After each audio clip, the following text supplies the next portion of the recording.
All right. Hey, this is Mike of Monkey Fab, and get some questions sometimes on my exhaust rings. So right here, if you go to my collections, it has all stuff like and fittings, all the fab stuff, collectors, flanges, V-band reducer, welding supplies.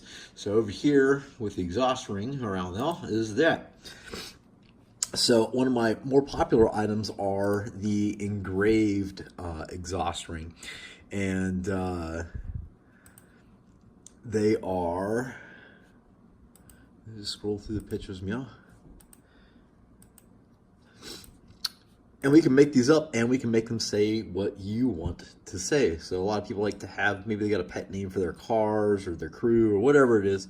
They like that to have engraved in their exhaust ring. So they say, well, how do I do that? Well, it's real simple. I mean, it's all right here in the directions, but something to keep in mind is the sizes of the ID or the ID. So some of the questions I get is like, how wide are the rings? They're about an inch at the peak. So like this point, like here, is going to be about an inch and maybe about 3/4, and it's scaled. So the bigger they get, maybe the bigger that gets, and the smaller they get, the smaller that number there gets. But it's scaled to be relative to the size. So let's say I have a 4-inch exhaust pipe. So I don't want to order a 4-inch. I want to order something that's bigger than that, because if I order a 4-inch inner diameter, the pipe's not going to fit through the center of it, and that'd be a bummer. So what we need to do is order a 4 1/4. So basically what you'll do is say, that extra 1/4 inch divided by 2 is what kind of gap you have if you were to center the pipe in the middle. So if I had a 4.25,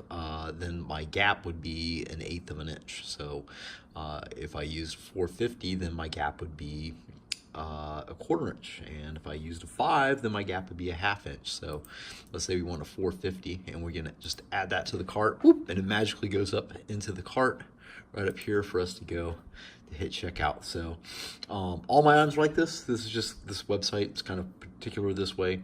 You just drop it in the cart, and then once you get to the cart, just how many you want. So if you need like not 12 would be a bit excessive. Say we have one coming out each side, and we update our cart, and so what we're going to do is we're going to go to checkout. So it's going to say you got a custom engraved ring in there. It is $450, and you have 2 of them, and it's going to be $70. So I go, great. Here is where you add what you want. So you'll see that they're going to be oriented either point up or curve up. So you'll see in the little picture right here, this is centered on the curve. That's with the curve up. If I was to rotate it just a smidge, where I had the point at bottom and top and side, that's how the default setting is. So if you don't want the point at the top, bottom, and side, but you want the curve at the top and the bottom and the curve on either side, then you need to say that, hey, I want to have it oriented curve up. So I want MONKEY Fab Racing Mafia, MAFIA, because Mafia is a completely underused term on the top. And on the bottom, I wanted to say Mike Rules with an exclamation point. Bottom, BOTTOM. And then we're ready to send that. So when I go ahead and click send, if I'm gonna put everything in title case, usually if you type it in caps, a lot of people will type cap locks. I'll do that. If you type like this first sentence here, where everything's just lowercase, I'll title case it.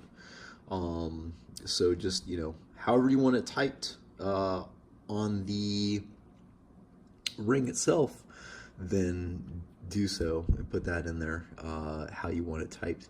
A lot of people will use quotations to denote that this is what I want done, and that is fine. Just understand that I'm not going to put the quotations in there. It'll just say, like, here, for example, Monkey Fab Racing Mafia on the top and Mike Rules on the bottom. And I would default set this to title case. And if I wanted caps, then I'd write it all in caps, or I'd write, you know, hey, do it all in caps or something like that. So I just listen, I read all these notes and I do it how you guys say. So that's how it's done. So the takeaway points is if you want, other than the standard orientation, please put orientate curve up on there, and that way I'll know to rotate it for you.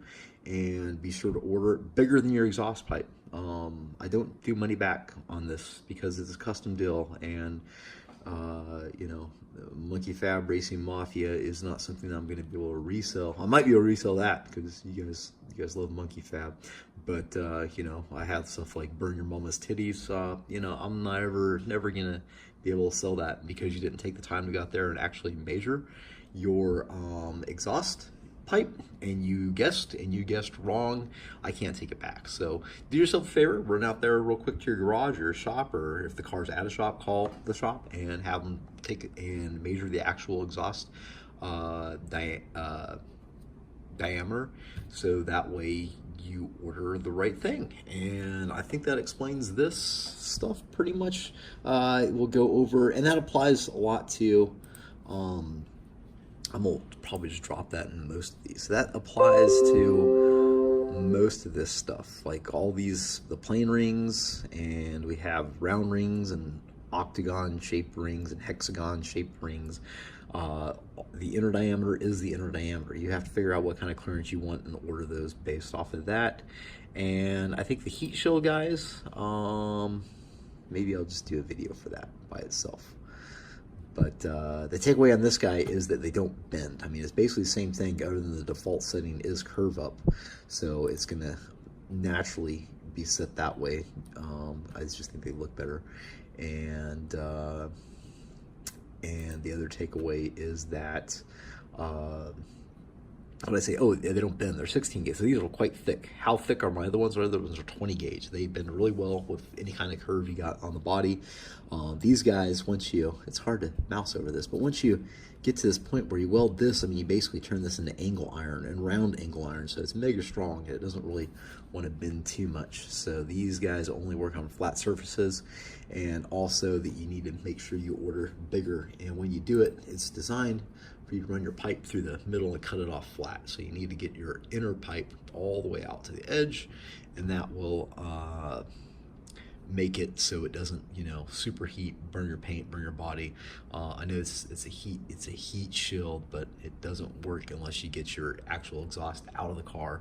And that goes to the same with the regular exhaust. All these exhaust rings, none of these will protect crap unless you actually have your pipe out of the car. So make sure that your pipe is extending out of your car. Usually I recommend at least a couple inches, so that way all that hot stuff is being blown. If it is flush or actually behind your fender, hood, whatever it is, it's going to burn everything in that area and probably be a bit of a fire hazard as well. So just some things to keep in mind. I think that covers the exhaust trim rings. I thank you for stopping in and checking out the video. And until next time, it's Mike Monkey Fab signing out.